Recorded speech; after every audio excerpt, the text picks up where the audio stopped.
Good afternoon, ladies and gentlemen, and thank you for waiting. Welcome to the Long-Term Care Prevention Strategies for CRE call.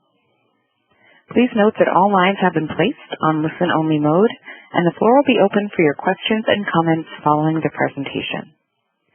Without further ado, it is my pleasure to turn the floor over to your host, Ms. Christy Wergeen. Ms. Wergeen, the floor is yours. Hello, everyone. This is Christy Wergeen with Stratus Health, the Minnesota organization, and it's part of Lake Superior Quality Innovation Network, or Lake Superior QIN. Lake Superior QIN represents Minnesota, Michigan, and Wisconsin under the Centers for Medicare and Medicaid Services Quality Improvement Organization program. I would like to welcome you to this educational session entitled Long-Term Care Prevention Strategies for Carbapenem-Resistant Enterobacteriaceae. We are pleased to be collaborating with the Minnesota Department of Health to provide this webinar to you today. All lines will be muted during the webinar. However, after the presentation, we will have a time for questions and answers, so please make a note of any questions that may come up as you listen or type them into the chat function. I will now turn it over to Medora Whitworth to introduce our speaker for this afternoon's presentation. Medora is an epidemiologist for the Infection Prevention and Control and Antimicrobial Resistance Unit at the Minnesota Department of Health. Welcome, Medora. Thank you, Christy. I'm very happy to introduce Dr. Stone. You may have had a chance to hear her present on antibiotic resistance and the role of CRE in long-term care facilities during our last webinar, and now we will be able to hear her present on infection prevention strategies for CRE in long-term care. Dr. Stone is a medical epidemiologist for long-term care in the Division of Healthcare Quality Promotion at the Centers for Disease Control and Prevention. She is a board-certified infectious disease physician who has a research and clinical background in managing infections and antibiotic-resistant pathogens in post-acute and long-term care settings. She is nationally recognized for her teaching on infection prevention and antibiotic stewardship in long-term care and serves as an infection prevention resource for state health departments and national quality improvement initiatives, such as the Advancing Excellence in America's Nursing Home campaign. I'm now very pleased to turn it over to Dr. Stone. Thank you so much, Medora, and welcome to those of you who are joining us this afternoon. We really appreciate your taking some time out to talk with us today about the issue of carbapenem resistance in Enterobacteriaceae and how long-term care facilities can take some actions to prevent its emergence and spread to your residents.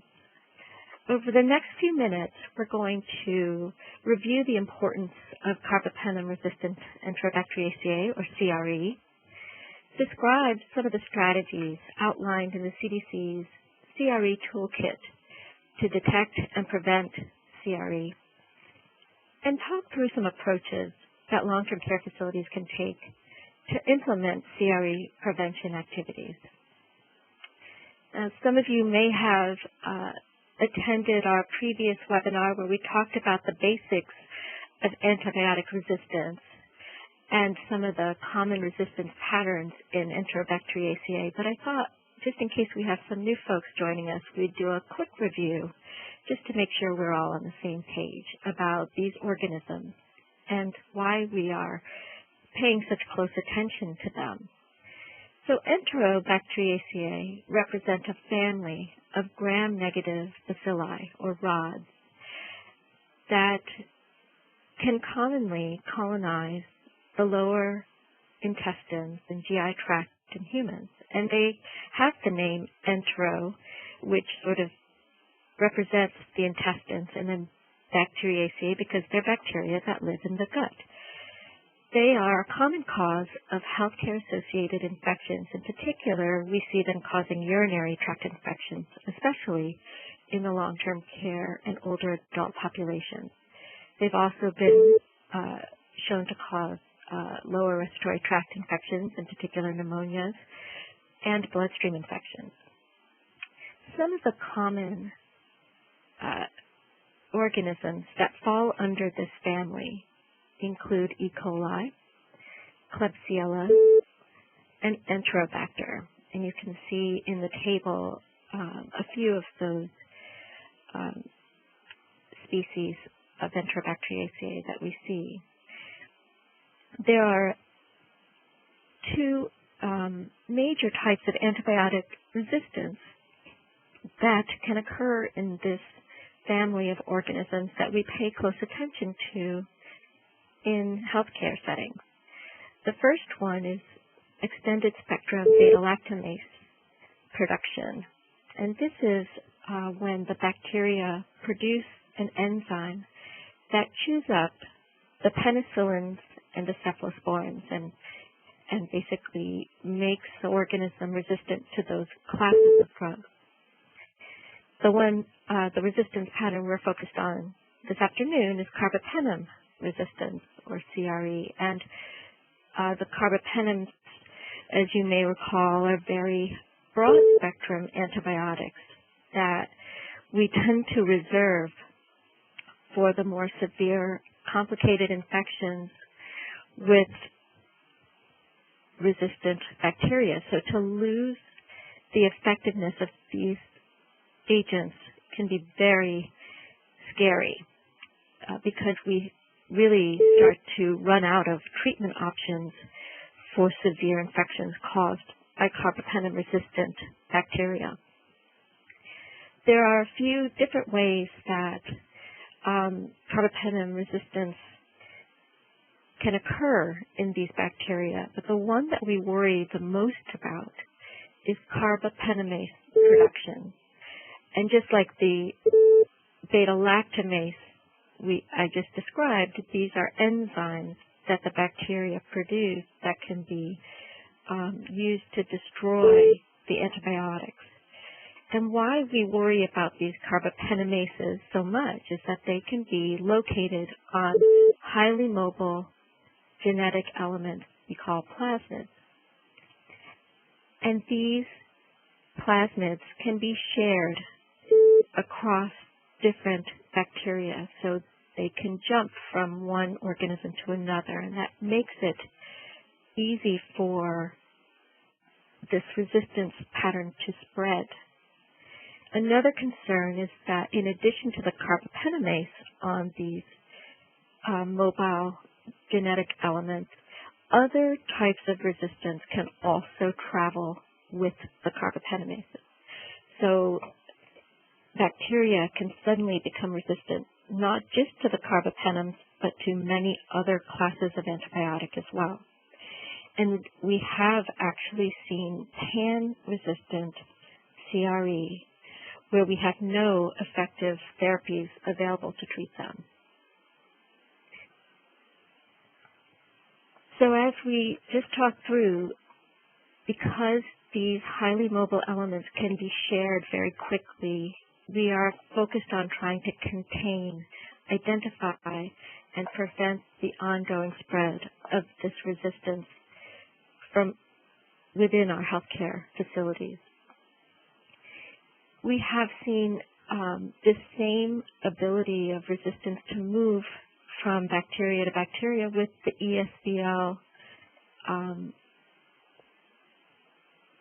producing genes as well. And so there are some similarities between our approaches to these types of resistant organisms. There are two specific carbapenemases that we do a lot of attention on, trying to get laboratories to recognize and detect. The first is Klebsiella pneumoniae carbapenemase, or KPC, and that was one of the first genes causing carbapenem resistance that was identified in this country. There's also another resistance gene called the New Delhi metallo-beta-lactamase, or NDM1 gene, that as the name of this resistance gene suggests, was originally isolated outside of the U.S., but has become a more common cause of carbapenem resistance in the U.S. healthcare system as well. So the goal of identifying and containing these bacteria is to prevent the spread of resistance to other people and to other bacteria. On this slide, you see a snapshot of the prevalence of CRE in this country over the last few years, from 2011 to 2014. This is a relatively recent tool that the CDC has put up on our website that allows you to look at the distribution of different resistant organisms that cause healthcare-associated infections in this country, and you can hover over pieces of the map to see the variation in the prevalence of resistance in different regions. Overall, from 2011 to 2014, the prevalence of carbapenem resistance in Enterobacteriaceae causing healthcare-associated infections was about 3.5%.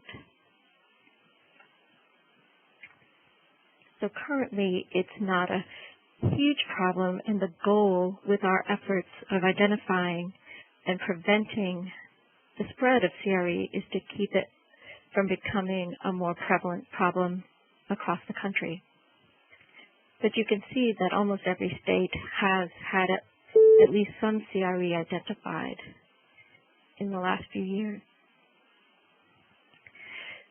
So one of the resources that's available to healthcare facilities is a guidance that the CDC developed to provide strategies for controlling Carbapenem-Resistant Enterobacteriaceae.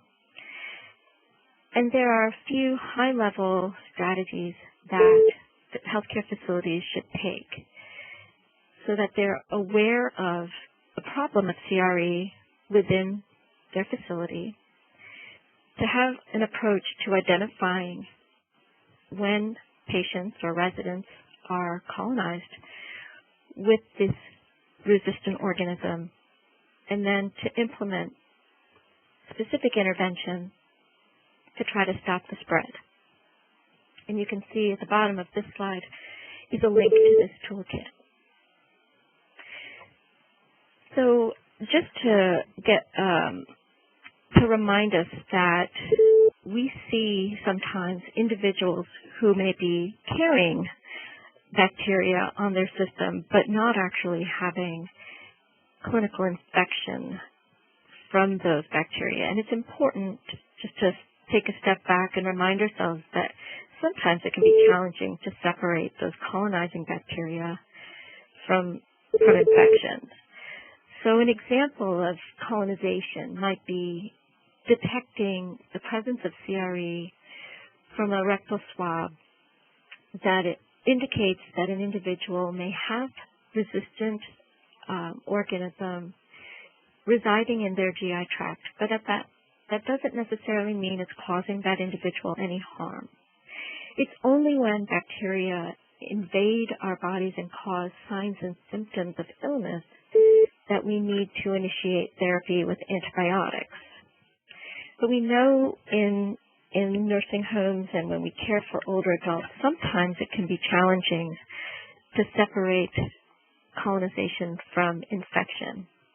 And some examples of this that you may have encountered include detecting presence of bacteria in the urinary tract of an older adult, perhaps someone who has a chronic indwelling urinary catheter, because we know the device will allow the bacteria to linger in the bladder and be detected if you submitted a urine culture, and you have to differentiate whether that's just colonization or if that positive culture really reflects infection. The same is true when an individual is receiving care on a ventilator and they have a device in place and their respiratory secretions can become colonized with bacteria. However, whether an individual is just colonized or is having an active infection, they can serve as a source for spreading resistant organisms to others in the facility. And that's why we benefit from being able to detect both. I think one of the first steps to implementing an effective program to prevent CRE is to know if you have a problem with CRE in your community. And if you, there are some ways to reach out and find out whether CRE has been detected. One is to contact the folks who oversee infection prevention and control programs in the hospitals or other healthcare facilities within your referral network.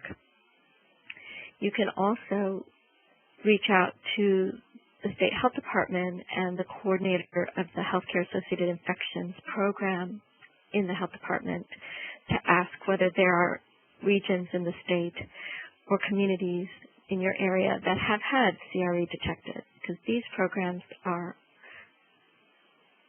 paying attention to and helping healthcare facilities to monitor identification of this kind of resistance in the area. Also, it's important to know whether CRE has ever been detected from residents receiving care in your facility.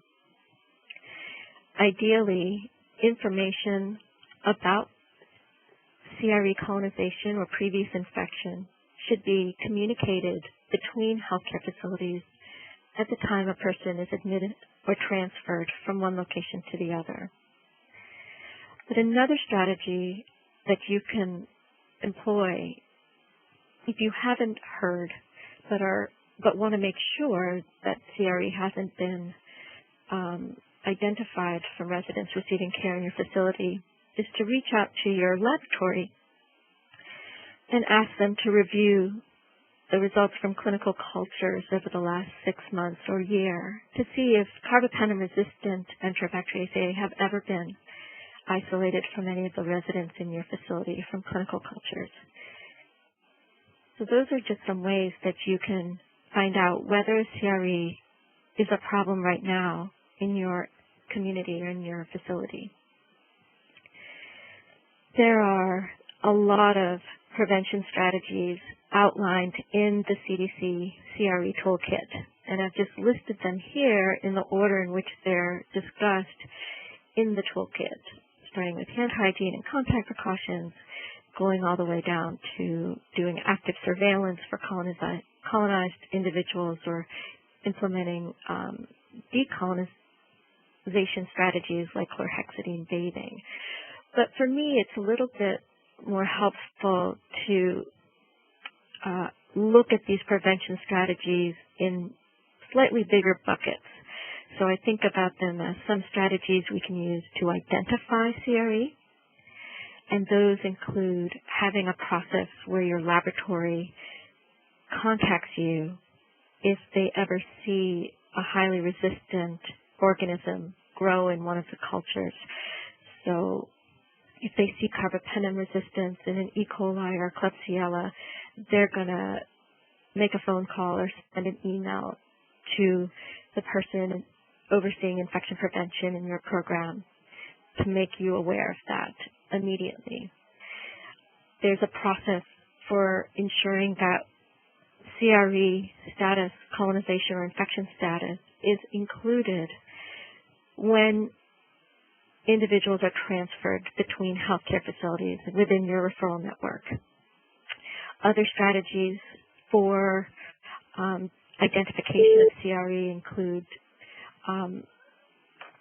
screening close contacts, for example, roommates, of an individual who is known or identified as carrying Carbapenem-Resistant Enterobacteriaceae.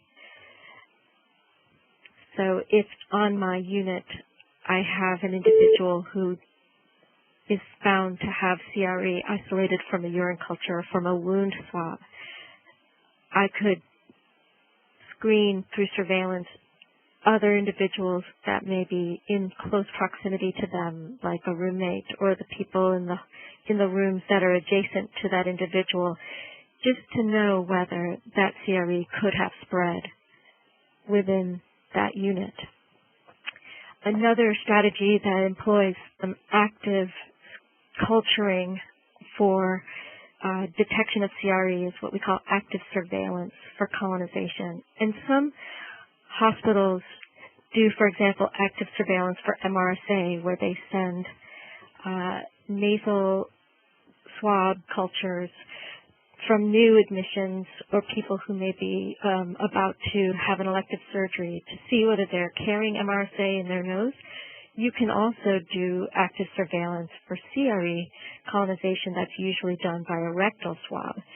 Those last two identification strategies do take some additional work on the part of the healthcare facility because you're sending new cultures just to see if you can detect CRE. So you have to think about if you have the resources to employ one of those strategies. But the top two identification strategies are things that should be a little bit easier to put into place. The next big bucket of prevention is trying to reduce the emergence of CRE. And those are through careful use of invasive medical devices and through activities that improve the way we use antibiotics, what we call antibiotic stewardship. Those strategies are to reduce the likelihood that bacteria will develop resistance or that individuals will continue to stay colonized with CRE because there's selective pressure from antibiotics that continue to allow the CRE to remain part of their system. So that's why there's sort of prevention of emergence or trying to prevent the sustained carriage with resistant organisms. And the last big bucket of prevention strategies, what I call the prevention of spread. So things like hand hygiene, use of gowns and gloves as part of contact precautions, cohorting of residents and staff, cleaning of the environment and shared equipment, and chlorhexidine bathing, which is a strategy to decolonize individuals who may be carrying resistant organisms on their system. Across all of our prevention strategies, education of healthcare personnel is a key piece to the successful implementation. So no matter what steps you take, education has to be a foundational piece of putting your program in place. For the purpose of this afternoon, we're going to focus on a few of the prevention of spread strategies, and in particular, a few that I think sometimes can be challenging to employ in long-term care. So the first one is hand hygiene, and this is just a poster from CDC to remind us that our hands remain one of the most common ways that organisms are spread in healthcare.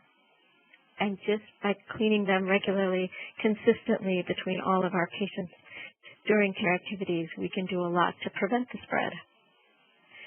I wanted to share with you some data that's from long-term care about the kind of bacteria that contaminate the hands of healthcare workers when they deliver care.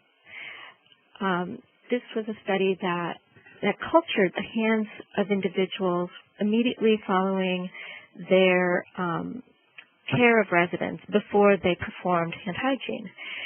And what is interesting to folks is the most common bacteria identified on the hands of staff was not Staph aureus, which is what a lot of people guess, or any of the common skin bacteria. It was actually gram-negative bacteria. And that's, again, the family that Enterobacteriaceae contain. It's all gram-negative. And remember, gram-negative bacteria live in the GI tract, and they often colonize the urinary tract. So it gives you a sense of what caregivers may be getting on their hands during common care activities with residents.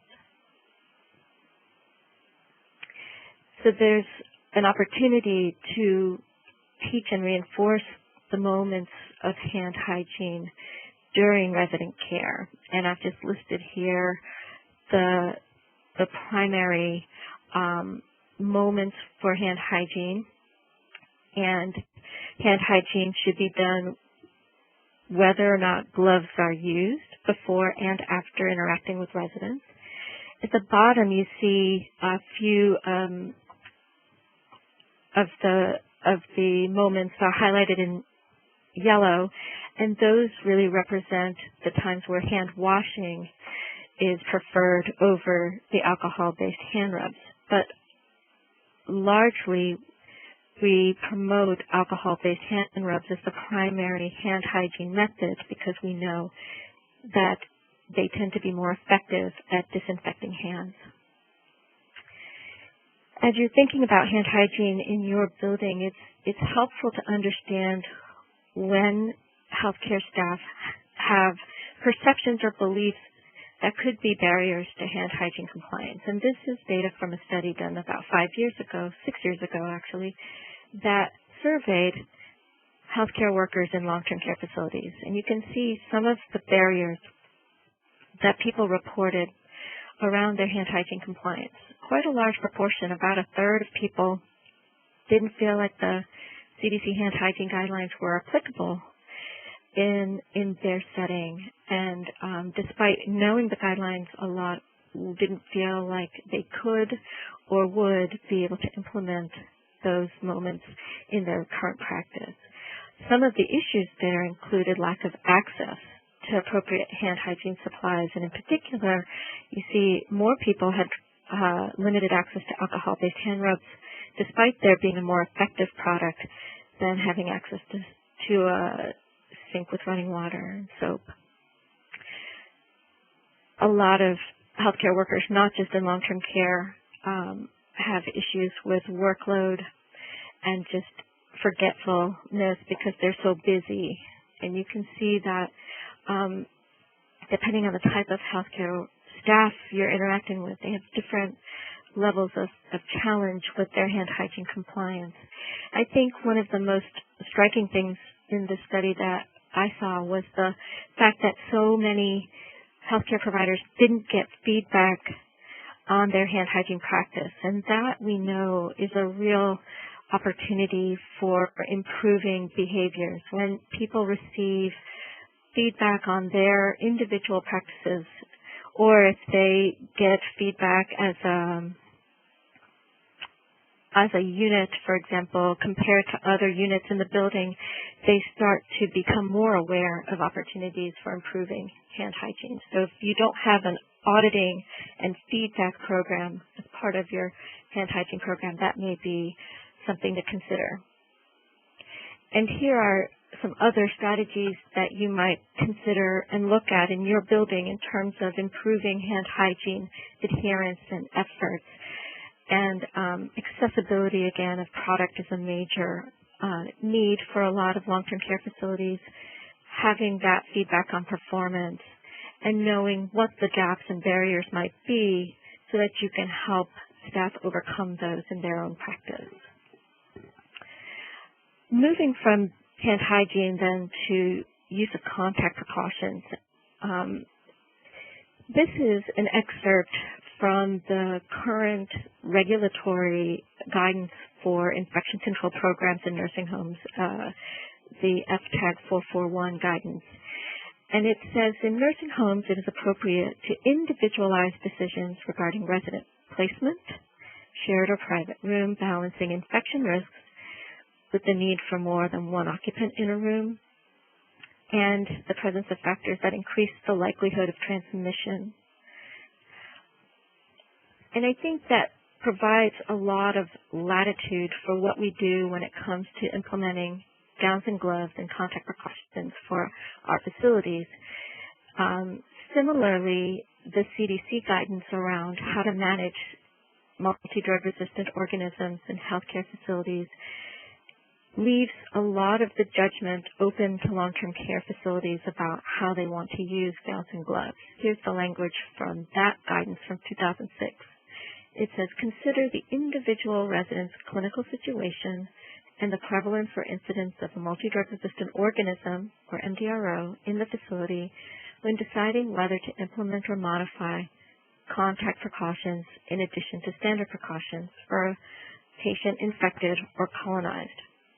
And then in the section I've cut out are some of the suggested options for when standard precautions could be used for relatively healthy, somewhat independent residents versus using gowns and gloves for most care, and that's when residents have infected secretions or drainage that can't be contained, or they're very, very functionally dependent on healthcare staff for their care. So again, there's guidance, but it's very open, and I know that facilities sometimes struggle with how to use gowns and gloves and when to use. Fortunately, we're acknowledging and seeing where we need help in long-term care, and I think, again, understanding some of the barriers helps us to improve our practices and tailor our programs. So another study that interviewed and got feedback from long-term care staff about the use of gowns and gloves in their facilities. And again, you see some themes that are consistent. A lot of concern about the adverse impact on the resident for using gowns and gloves during care, and this sense of, I don't know that I would really change my practice even if I knew the resident was colonized with a resistant organism. Certainly, a lot of facilities don't have many private rooms, and so it's challenging to put individuals in private rooms because they become identified as colonized with a resistant organism. And we know that moving people within these facilities can be very disrupting to the residents and their staff. In addition, because most long-term care facilities aren't doing active surveillance, you may not know of all the people carrying a particular MDRO. So it becomes a little hard to cohort them or place them together in one section of the building. And then another issue that many facilities face is, how long do I place somebody in contact precautions? And does that mean I have to restrict their movement within the building and participation in social events and group therapy, given that this is their home, or it may be a place where they're going to receive care for weeks to months? Those kinds of restrictions can be quite cumbersome, and it's harder to document that someone's cleared their carriage with resistance, so it becomes sort of a problem of balancing prevention of spread from impeding somebody's ability to interact and participate in rehab and social events, part of their care. So I think the way that we are shifting our discussion about use of PPE in long-term care is to talk about the kind of care being delivered and the kind of interaction that staff person is going to have with the resident. And to that end, what degree of contact or exposure to blood or body fluids, or a site where a resistant organism might be colonizing, for example, handling a device or changing a wound. And again, reminding our staff as they are thinking about PPE use or personal protective equipment use, that just because they're using that pair of gloves doesn't mean that they shouldn't be using appropriate hand hygiene. So you can see in this table sort of the common exposures and indications for the gowns and gloves as part of standard precautions. And this came from the 2007 guideline on isolation precautions, which includes standard precautions. And for the most part, we're talking about the likelihood of exposing hands or clothing to blood, body fluids, mucous membranes, secretions, or excretions. And if we start with that in mind, what am I going into the room to do for this resident, and what is my likelihood of being exposed to body fluids or blood, or a source that could be colonized with a resistant organism, we will already be so much farther down the road with appropriate use of gowns and gloves for everybody, not just for individuals who might be colonized. And another more recent study that helps build the case for why we should be thinking about not what somebody's colonized with, but what are we going to do during the care of that resident, comes out of this paper that was published last year, where they evaluated almost 1,000 interactions between healthcare personnel and residents who were known to be colonized with MRSA, methicillin-resistant Staphylococcus aureus. And what they did was they had those healthcare personnel walk in wearing special gowns and gloves that they were able to culture. And by culturing the gloves, that sort of mimicked what organism might be transferred to their hands during types of care. And when they cultured the gown, that mimicked what organisms might have transferred to their clothing. They looked at a whole series of different care activities, and you can see in that figure some of the activities that they looked at included changing linens, helping the resident get dressed, helping them transfer, doing basic hygiene with the resident in the morning or in the evening, changing briefs, toileting assistance, and so on. What they found was certain care activities really increased the likelihood of MRSA getting transferred onto the gloves or the gowns of the residents. And you can see that proportion of transfer in the figure. And generally, not surprising, gloves were more likely to get colonized, but still, some of these care activities, you see that 20% or more also contaminated their gowns, which is the surrogate for contaminating our clothing. They found that the more of these care activities you did together, the more likely you saw transmission occur. And also they saw that when residents had chronic wounds, then the proportion of caregivers who had MRSA transferred to their hands and clothes went up even further.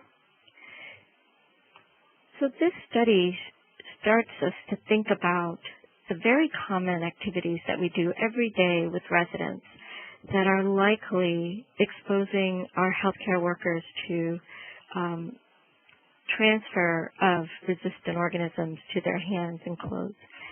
And it gives us pause about whether we should be using gowns and gloves a little more broadly than we may currently be. This data helps support a proposed model for gown and glove use in nursing homes that is focused, again, not on what resistant organism is present, but actually the kind of care, the kind of resident risk factors that might be relevant to transfer of resistant organisms. So here in this study, they described high-risk residents as individuals with an indwelling medical device, presence of chronic wounds, and we saw that chronic wounds in the previous study absolutely increased the likelihood of contamination of hands and clothes or presence of uncontained secretions or excretions.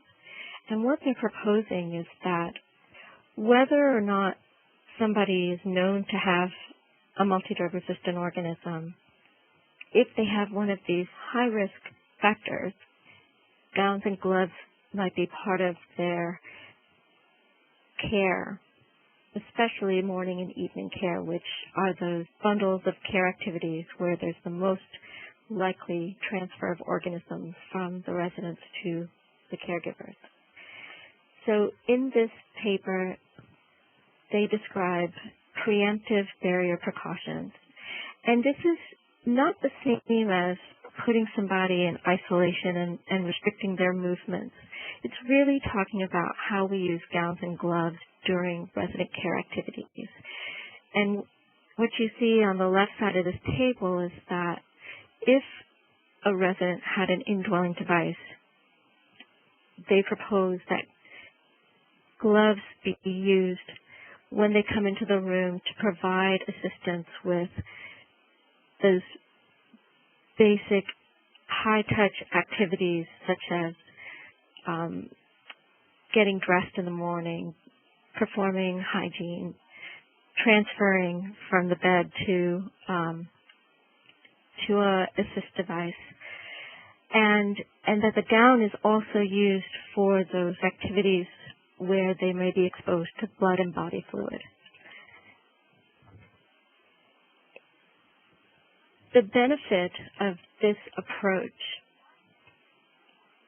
is that they were able to show, by using gowns and gloves for high-risk residents with indwelling devices during all of those morning and evening care activities, they were able to reduce the prevalence of resistant organisms in a group of facilities. This is a study that came out of that proposed model of resident-focused use of gowns and gloves, and they basically looked at the intervention of preemptive barrier precautions in 6 nursing homes and compared the prevalence of resistance in those intervention homes to 6 usual care homes that generally focused on gown and gloves just based on known MDRO carrier status. And here's what they were able to show.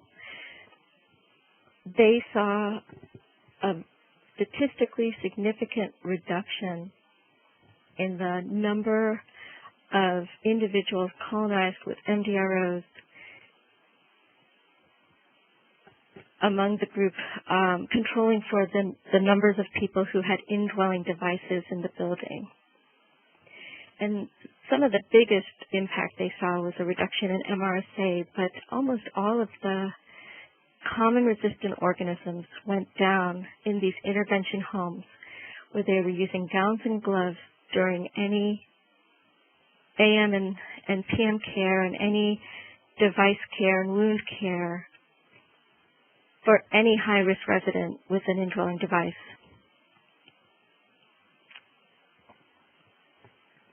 So this data is starting to show us that there may be a strategy that allows us to not just be focused on whether we know a resident has a specific resistant organism, but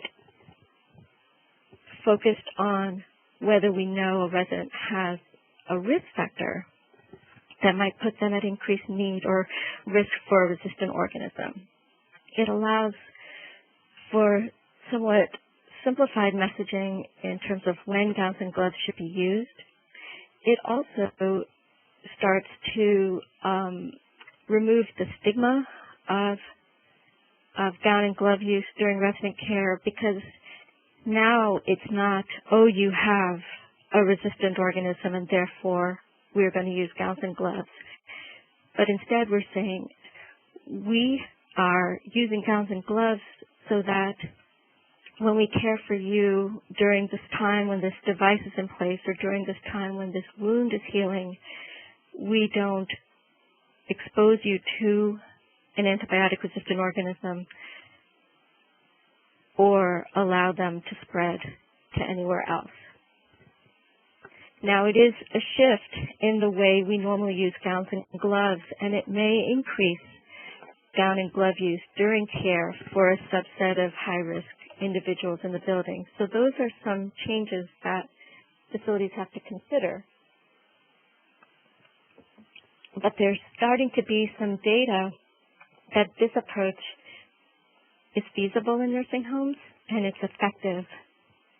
And it may overcome some of our challenges, such as not being able to identify everyone who is carrying a resistant organism. So, how does this translate to a strategy for preventing carbapenem resistance? Well, we could look at those residents who may have risk factors for colonization and infection, such as indwelling devices and wounds, or ventilator dependence, functional dependence, uncontained secretions or incontinence, and target those individuals for gown and glove use during intimate care, AM and PM care.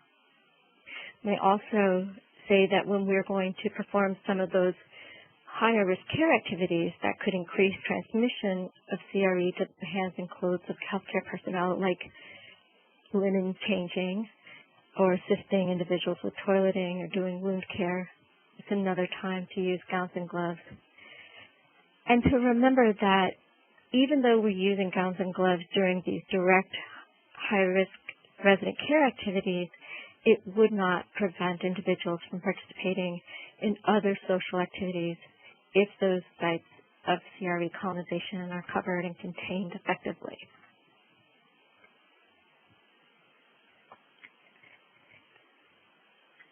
As you're thinking about a strategy for use of gowns and gloves and contact precautions, no matter what you do, you want to make sure that all of the healthcare personnel in your facility are receiving education of the proper use of those gowns and gloves when they use them during resident care.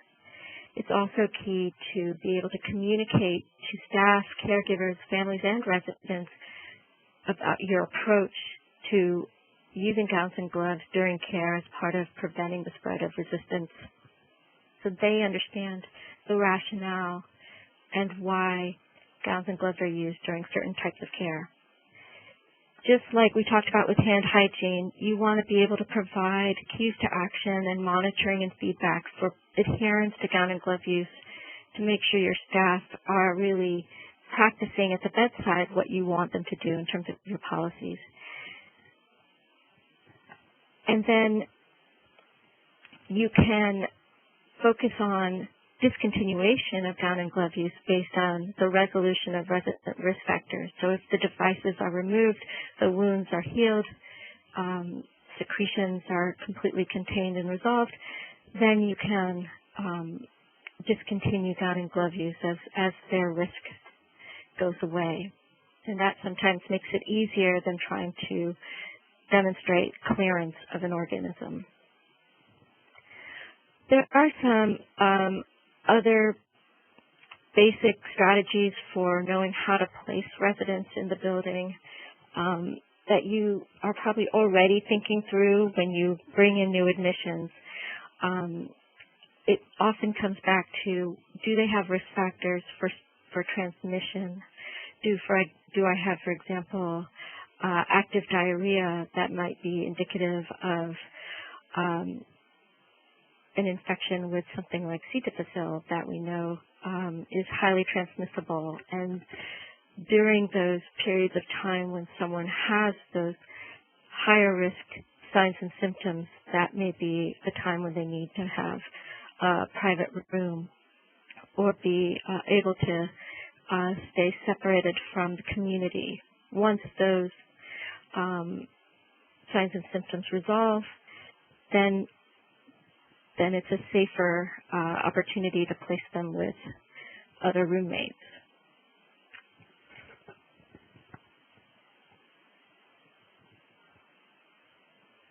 And again, I think probably one of the most important pieces to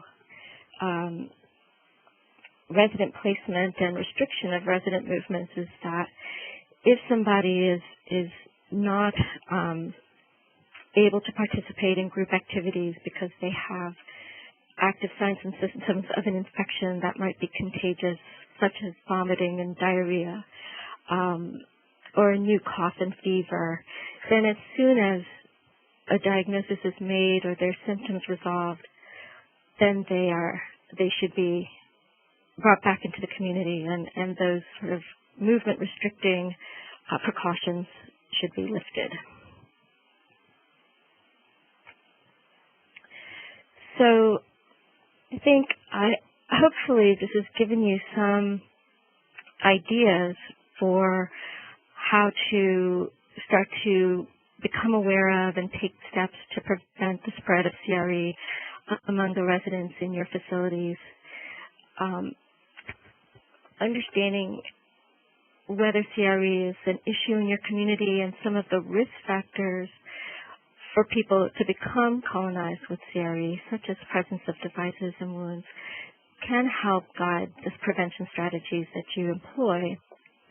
This whole idea of a resident-centered instead of a organism-centered approach to use of gowns and gloves I know might be a little bit of a new concept, and I hope the papers and some of the data we talked to kind of help give you an idea of why that may be a strategy to consider and some of the benefits of moving to that resident-centered approach is that it doesn't rely on our being able to identify every individual who may be carrying a resistant organism.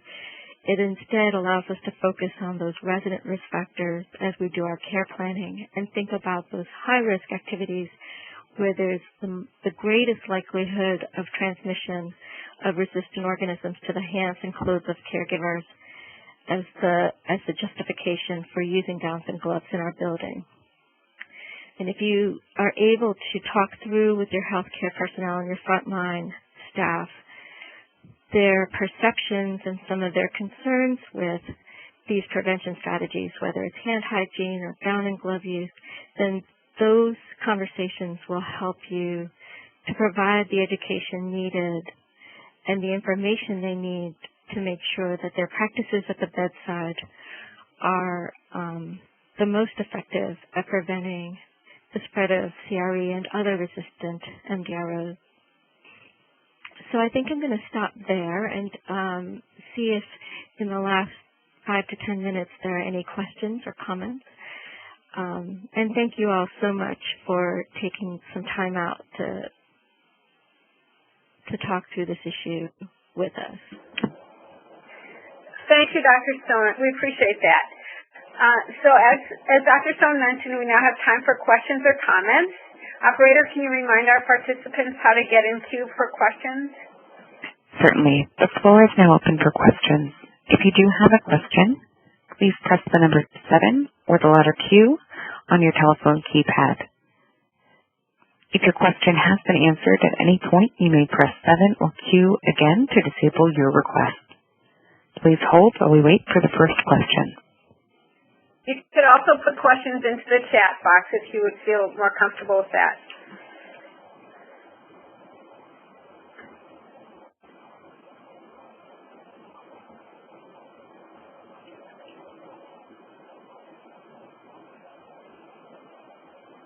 Again, if you do have a question or a comment, please press the number 7 or the letter Q.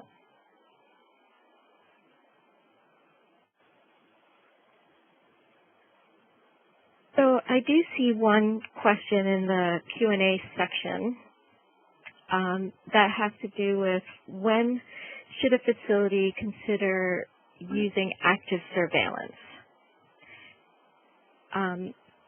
and whether there's a threshold for doing some surveillance culture, since this isn't a typical strategy that long-term care facilities may have already in place.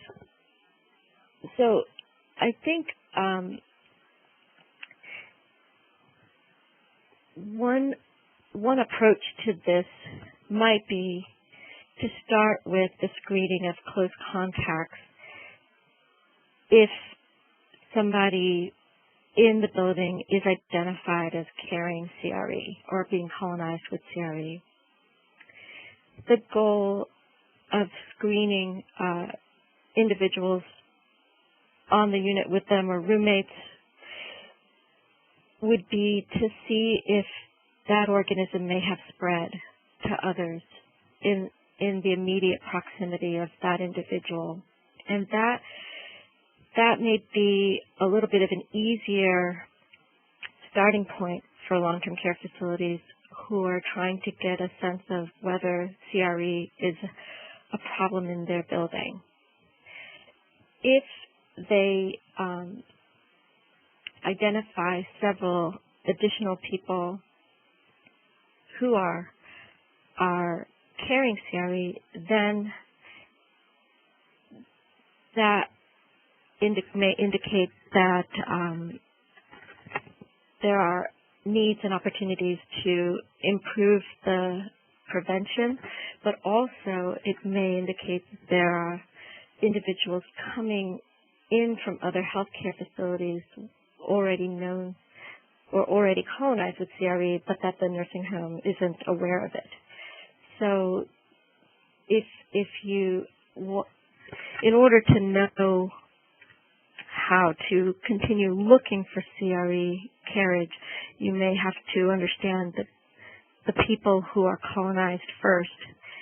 And then I would recommend reaching out to public health and getting some guidance from them, because they may also have a sense of whether other places in the community have also started to see a problem with CRE, and that may help guide whether you can continue to look just locally in the building or if you need to consider an active surveillance strategy for new admissions.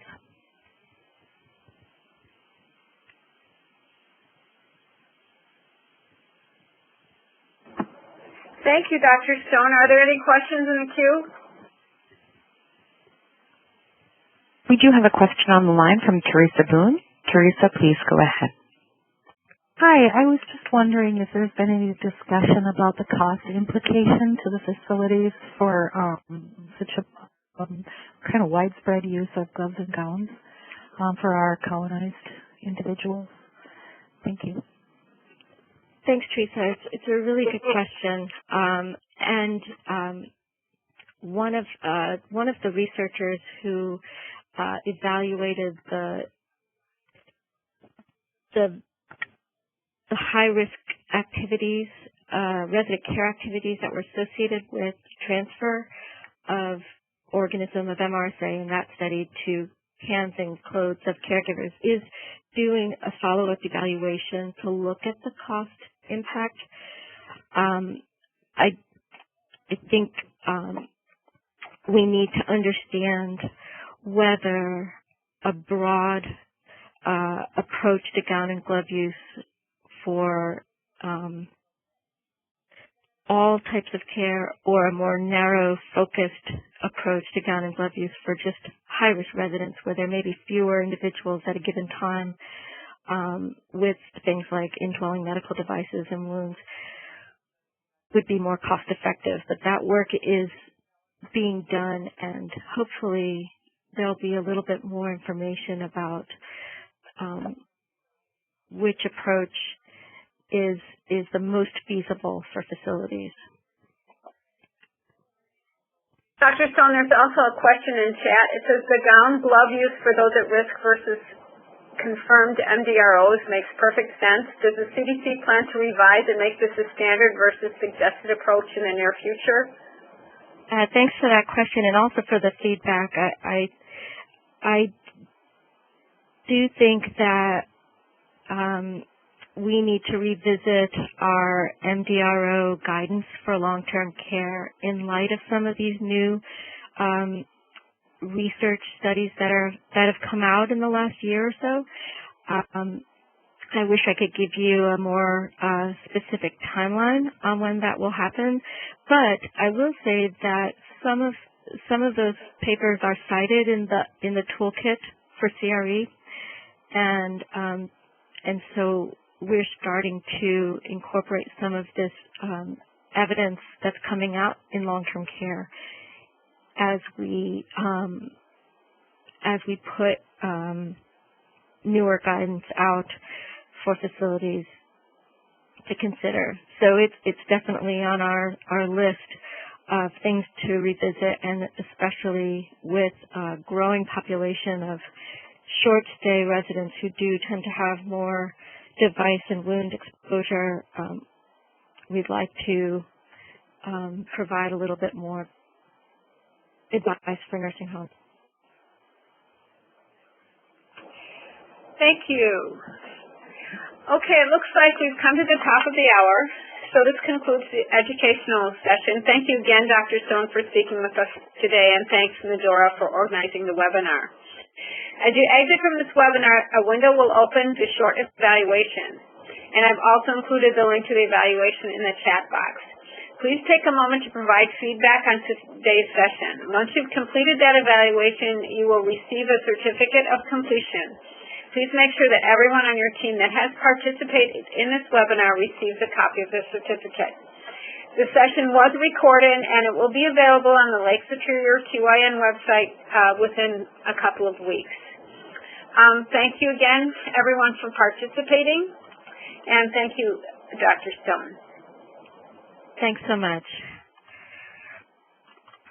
Thank you. This does conclude today's teleconference. We thank you for your participation, and you may disconnect your line at this time.